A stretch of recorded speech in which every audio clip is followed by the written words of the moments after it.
Amigos y amigas, parecería ser que los contribuyentes con ingresos anuales superiores a $11,310 deben presentar hasta el 31 de este mes, es decir, hasta el día de hoy, la proyección de gastos personales para tener una rebaja en el tributo.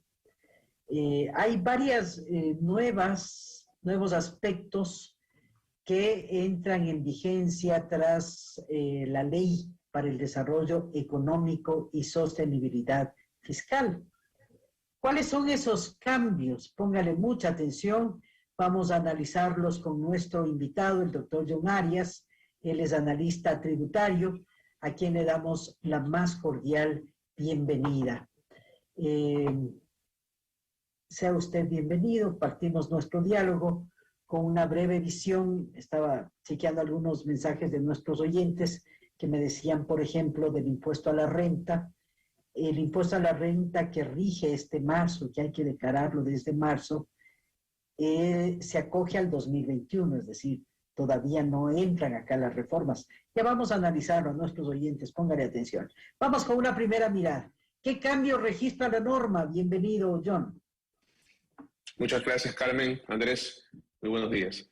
Sí, bueno, principalmente la norma ha hecho cambios bastante relevantes y que son conocidos por todos, hablando de dos cambios principales. El cambio uno es el cambio de lo que antes existía y conocíamos como la rebaja de nuestros ingresos a través de los gastos personales. Hoy ya no existe esa rebaja de los ingresos, sino que existe la rebaja del impuesto que tengo que pagar.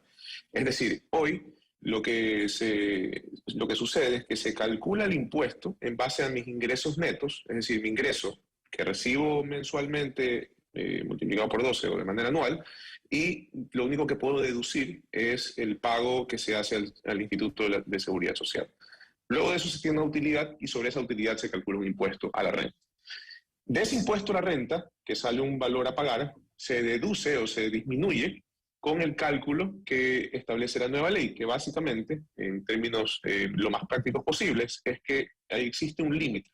Ese límite, que hoy está aproximadamente en las 7 canastas básicas, y esto llega a un valor aproximado de $5,000. Y estos $5,000, en función de la ley, uno puede deducirse solo el 10%. Lo que quiere decir, en términos generales, que solo va a poder deducirse del impuesto a pagar, no de los ingresos, $500 aproximadamente. Entonces, hoy por hoy, las personas que tienen un ingreso superior aproximadamente a los $1,900 de manera mensual, pues van a tener que pagar.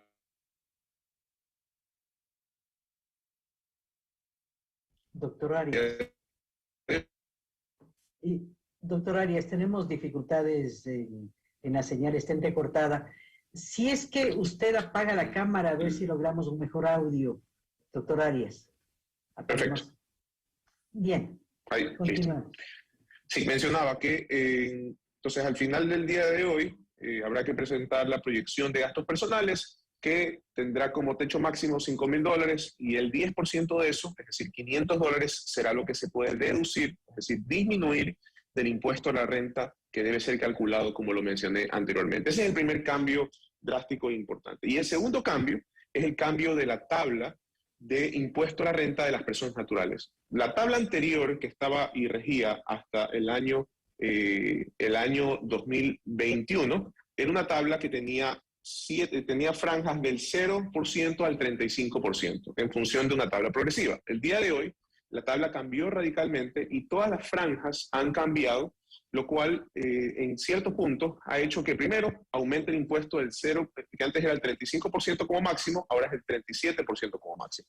Y no solo eso, sino que en cierto punto, por ejemplo, la persona que antes ganaba $17,000 estaba en el rango del 12%, hoy esa persona, la persona que antes ganaba el $21,000 estaba antes en el 15% y está en el 20%. Ha subido y se ha movido un poco la tabla en función de lo que antes se conocía y había que pagar. Y los cálculos no solo han cambiado respecto a lo que uno puede disminuirse como impuesto a la renta, sino que también ha cambiado el cálculo de impuesto a la renta, y lo que antes se ganaba, ahora el valor ha disminuido de manera importante. Por eso es que se ha visto en ejemplos prácticos que han salido en la prensa y en medios televisivos, pues, que el impuesto a pagar de ciertas personas se han aumentado un 200%, 300% e inclusive hasta 1000% dependiendo de cuánto sea. Doctor Arias, sobre la primera parte de su intervención que tiene que ver con el límite de gastos personales, más bien hay inconformidad o malestar a propósito de que se ha reducido ese cálculo y por lo tanto ya no se incorpora los volúmenes que antes había. ¿Usted cómo ve este aspecto? ¿Efectivamente es un prejuicio para el ciudadano común o en función de país es lo mejor?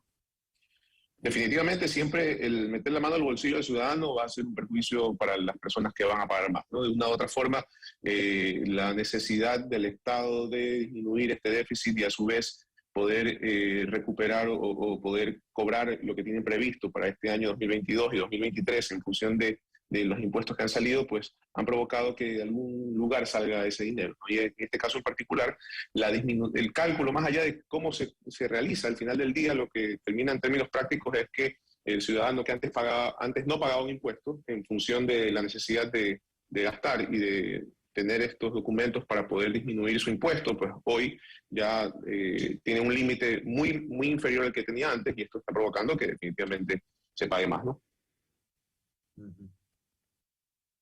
Bien. Ahora, chequeo acá otro de nuestros mensajes de los oyentes, nada más una clarificación. A ver, la declaración de este mes de marzo se la realiza en base a la tabla que estaba vigente en el año 2021. Doctor Arias. Sí, la declaración de este mes de marzo, de este mes de enero, es una proyección de los ingresos y los gastos que se van a tener dentro del año 2022. La declaración que se va a hacer en marzo es efectivamente del año pasado, pero el día de hoy se deben presentar a su empleador las proyecciones que se va a tener de gastos este año. Es por eso que el impuesto a la renta del 2022 pues, va a utilizar la nueva tabla que rige para el año 2022. Ya, ahora otro aspecto. ¿Cómo se debe realizar las deducciones? Porque entendemos que con las reformas vigentes deberán desde este mes de enero a las personas que ganan más de $2,000 deberán descontarse el impuesto. ¿Cómo se hacen esos deducibles o esos cálculos, doctor Arias? Bueno, dentro del formulario que está ya subido en la página del Servicio de Rentas Internas, lo que permite es incluir los gastos hasta el límite que permite la ley ahora, que son aproximadamente $5,000, y dentro de esos límites, pues incluir todos los gastos que se distribuyan de la forma que uno pretende o tiene proyectado gastar, ¿no? Al igual que se hacía antes, ¿no? La diferencia ahora es que el límite es distinto. Y adicional a eso, antes no existía, por ejemplo, el gasto de turismo. Hoy existe el gasto de turismo y las personas que gastan en hotelería y turismo que están debidamente calificados, pues tendrán la opción de poder incluirlo dentro de su proyección. Pero al final del día es el mismo formulario, digamos, ha cambiado un poco el formato porque lo que tiene es un nuevo límite, pero es el mismo formato que se ha hecho año a año, en donde se incluye una proyección anual y en esa proyección pues se va a distribuir de la manera que uno presume que va a gastar y vaya a proyectar en todo el año 2022.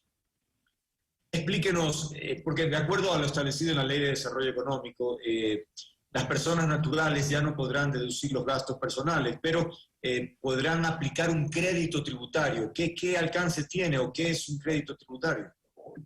Sí, justamente es lo que mencionaba, ¿no? Un crédito tributario es como una suerte de pago anticipado del impuesto. Es decir, es cuando uno, digamos, si fuera un contribuyente que ejerce actividad económica, al vender, normalmente me pueden hacer una retención en la fuente y esto es un impuesto pagado de manera anticipada, ¿no? Y el Estado estaría de alguna forma recibiendo anticipadamente este impuesto. Eso normalmente es un crédito tributario que todos conocemos, que son las retenciones en la fuente. Sin embargo, en este caso en particular, la norma ha utilizado esa figura o ese concepto de crédito tributario para asimilarlo y utilizarlo para rebajar el impuesto. Es decir, antes, como mencioné al inicio de mi intervención, antes conocíamos que mi ingreso era deducido o se disminuía con los gastos que yo gastaba en todo el año.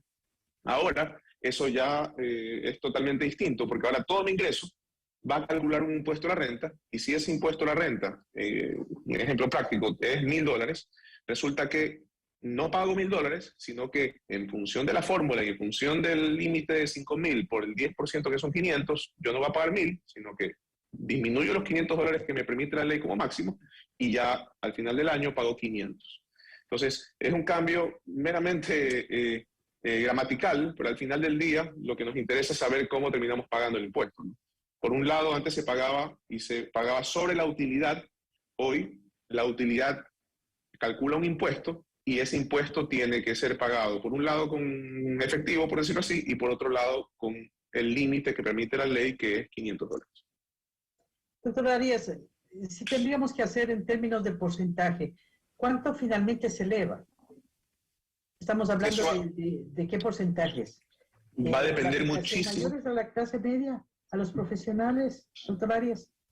Va a depender muchísimo de qué franja de impuesto a la renta estoy, ¿no? Pero sin embargo, se han visto ejemplos que efectivamente se incrementa en algunos casos el 50%, en otros casos el 100% y en otros casos en el 1000%. Como es una tabla progresiva de impuesto a la renta en las personas naturales, mientras más gana, más está aumentando este impuesto. Ahora bien, en términos contables, doctor, creería que estas iniciativas son más simples, mejoran, en fin, porque desde la cara del ciudadano, me incluyo, más bien me resulta, pues, no sé, con elementos un poco más complicados, o es porque yo particularmente no soy muy aventajado en estos temas. Definitivamente creo que la tendencia mundial es simplificar justamente la declaración de tributos, ¿no? Y esta gramática que se ha hecho en la nueva ley sí causa confusión. Al final del día, lo que nos interesa es saber cuánto pagamos y cómo se calcula o cómo no se calcula, digamos, termina siendo un poco irrelevante. Lo relevante es saber cuánto se paga, ¿no? Por eso, de alguna forma, creo que existen calculadoras tributarias. Nosotros en particular hemos creado una y tenemos en nuestra página web. Sin embargo, al final del día, el cálculo que se realiza, como le digo, creo que termina siendo un poco irrelevante. Lo importante es saber que tenemos hasta $5.000 para poder gastar dentro del año y los que van a ser considerados para poder deducir mi impuesto. Y pues en base a eso hay un nuevo impuesto que pagar, ¿no? Doctor, mucho se ha cuestionado el hecho de que de alguna manera estas reformas eliminarían la posibilidad de transparentar el tema de las facturas, que se había recorrido algún camino en este sentido. ¿Cuál es su opinión al respecto? Aún no tenemos esa cultura de la facturación. ¿Esto afectaría ese camino recorrido, doctor Arias? Bueno, definitivamente el hecho de ya ponerle un límite de $5.000 van a hacer que pues, los contribuyentes o el ciudadano del día a día ya puede perder el sentido de la obligación de estar pidiendo facturas en cada esquina, ¿no? Al final del día, las personas que arriendan, por ejemplo, ya que paguen $500 mensuales, con eso van a cubrir lo que necesitan en el año, pues y probablemente el resto de consumos, alimentación, Megamax y demás lugares donde se compren y se gasten y se tengan gastos personales, pues pueden ser innecesarios, ¿no? Definitivamente puede desincentivar el solicitar documentación que antes los contribuyentes pues sí solicitaban buscando pues pagar menos impuestos, ¿no? Es decir, que sí, efectivamente se va a mantener esto de con o sin factura, es decir, esto puede estimular aquello. Depende al final del día de cuánto se gaste, ¿no? Pero definitivamente si una persona en el año gastaba el mismo valor de ingresos, que en este caso gastaba $2.000 y ganaba $2.000, ya pedir facturas por esos $2.000 que gastaba va a ser irrelevante, ¿no? Porque al final del día lo único que va a poder gastar legalmente y poder deducirse son solo $5.000. Entonces, sí puede generar este desincentivo. Sin embargo, es importante saber que todos los locales formales están en la obligación de que el momento de emitir una factura que supere, me parece que es $40, están en la obligación de poner un número de cédula y no un mero consumidor final, ¿no? Entonces, al final del día hay una dualidad de obligación, tanto por la persona que está comprando como por la persona que están vendiendo. Entonces, en este caso en particular, al margen de que la persona que normalmente pide la factura, el local está obligado, en teoría, pues, ¿no? de poner quién es el consumidor de de este producto o servicio. Bien, doctor, muy gentil, muchas gracias por habernos acompañado. Es el doctor John Arias, experto analista tributario,